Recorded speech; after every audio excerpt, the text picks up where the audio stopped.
দুনিয়ার কোনো মানুষের থেকে কিছু বেশি পাওয়ার আশা করো না, তাহলে কষ্ট পাবে। আশা করো আল্লাহর কাছে, চাও আল্লাহর কাছে, কারণ মানুষ তোমাকে কষ্ট দেবে কিন্তু আল্লাহ তাআলা কখনোই কষ্ট দিবে না। আসসালামু গাইস, কেমন আছো তোমরা সবাই? আলহামদুলিল্লাহ আমি ভালো আছি। আজকে কিন্তু আমি রোজা রেখেছিলাম, আর রোজা রেখে কি কি করলাম তাই থাকছে আজকের ব্লগে। রোজা রাখলে কি হবে গাইস? রোজা রাখলে অনেক বেশি খাইতে ইচ্ছা করে, মনে হয় যেন সবটাই খেয়ে ফেলবো। প্রথমে কিন্তু আমি গোসল করে মুখে ময়শ্চারাইজার আর ঠোঁটে লিপ বাম লাগিয়ে নিচ্ছিলাম, আর আমারটা কিন্তু লিপ কালারের মানে পিঙ্ক কালারের। আর আজকে আমি চাল নিয়ে নিয়েছি, পোলাওর চাল দিয়ে আজকে খিচুড়ি রান্না করবো গাইস। সাথে থাকছে মুগের ডাল আর মসুরের ডাল দিয়ে খিচুড়ি রান্না করলে কিন্তু অনেক সুন্দর একটা গ্রান আসে। সো আমি এখন মুগের ডালকে সুন্দর করে ভেজে নিব। কিন্তু 3 পটের মতো পোলার চাল নিয়েছি আর 1 পটের মতো মানে মসুরির ডাল নিয়েছি। ভাবতে কি ভালো লাগতেছে, মানে আমি অনেক দিন ধরে হচ্ছে পোলার চালের খিচুড়ি খাবো কিন্তু খাওয়াই হচ্ছে না। আর চালটাকে আমি সবসময় অনেক পরিষ্কার করে ধুয়ে নিই যাতে করে একদম সাদা পানিটা দেখা যায়। আর এই দেখো মুগের ডালটা ভেজে নিচ্ছিলাম, আর পাশের চুলায় ছিল হচ্ছে গিয়ে আলু, আর সাথে দিয়ে দিয়েছিলাম 2টা হচ্ছে গিয়ে কাঁচকলার সাথে আলু দিয়ে ভর্তা করবো, সেই লাগে গাইস। মুগের ডালটা হালকা ভাজা হয়ে গেলে আমি একটু দিয়ে দেবো পানি, দিয়ে ধুয়ে নিব ভালো মতো। আর এটাকে আমি পানিতে ভিজিয়ে রেখেছিলাম 15 মিনিটের মতো। আজকে খিচুড়িটা কিন্তু আমি একদম সবজি দিয়ে রান্না করব, তার সাথে দিয়ে দিয়েছিলাম গাজর, পটল, সিম, পাকা পেঁপে আর হচ্ছে গিয়ে কি বরবটি, আর সাথে দিয়ে দেবো যে অল্প একটু গোস। এটা দিলে কিন্তু অনেক বেশি ভালো লাগবে, স্বাদ আসবে। মানে গোস আমি খুঁজে পাচ্ছিলাম না, এতটুকু ছিল।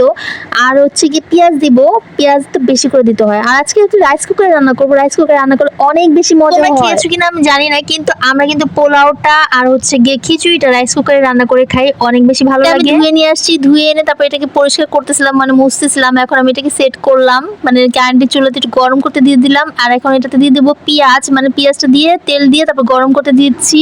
আর তেল, পেঁয়াজ, কাঁচামরিচ দিয়ে মানে একটু গরম করার জন্য ঢাকনা দিয়ে ঢেকে দিব।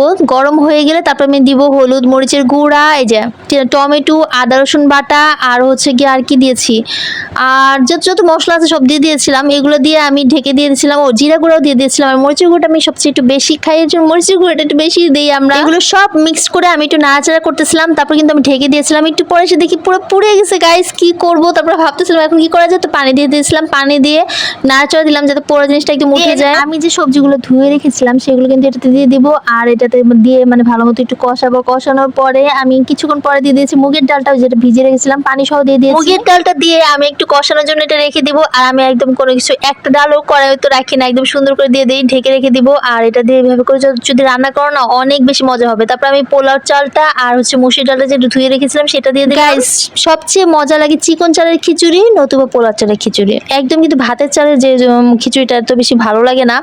তো আমি সবসময় যখন খিচুড়ি খাই তখন একদম চিকন যে চালটা সেটা কিনে নিয়ে আসি।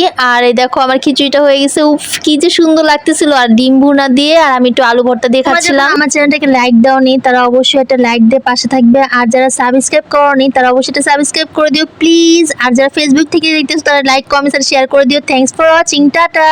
হ্যাঁ, আমার খিচুড়িটা কিন্তু অনেক মজা হয়েছিল, আর আমার আম্মু আর আমার বোনরা অনেক মজা করে খেয়েছে। কিন্তু পরের দিন আমার খিচুড়িটা নষ্ট হয়ে গেছে ফ্রিজে না রাখার কারণে।